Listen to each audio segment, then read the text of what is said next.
രഞ്ജുവാണേ tours on ബോർഡിലേക്ക് സ്വാഗതം. നിങ്ങൾക്ക് ജപ്പാൻ വിസ ഉണ്ടോ? ജപ്പാൻ വിസ കൊണ്ട് ജപ്പാനിലല്ലാതെ പോകാൻ പറ്റുന്ന രാജ്യങ്ങളെ പറ്റിയാണ് ഇന്ന് ഡിസ്കസ് ചെയ്യുന്നത്.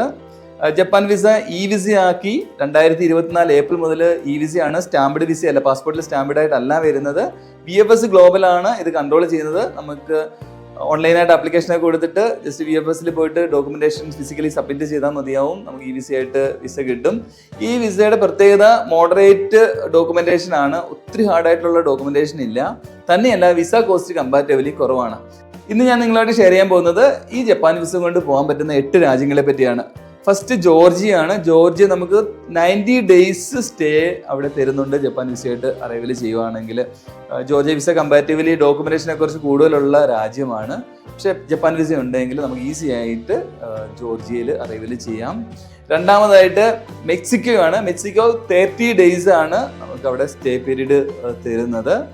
മൂന്നാമതായിട്ട് മോണ്ടിനിഗ്രോ ആണ്. മോണ്ടിനിഗ്രോ 30 ദിവസം നമുക്ക് ജപ്പാൻ വിസയായിട്ട് അവിടെ പോകാനായിട്ട് പറ്റും. നാലാമതായിട്ട് നമ്മുടെ ഏറ്റവും ഇൻട്രസ്റ്റിംഗ് ആയിട്ടുള്ള ഒരു രാജ്യമാണ് ഫിലിപ്പീൻസ്.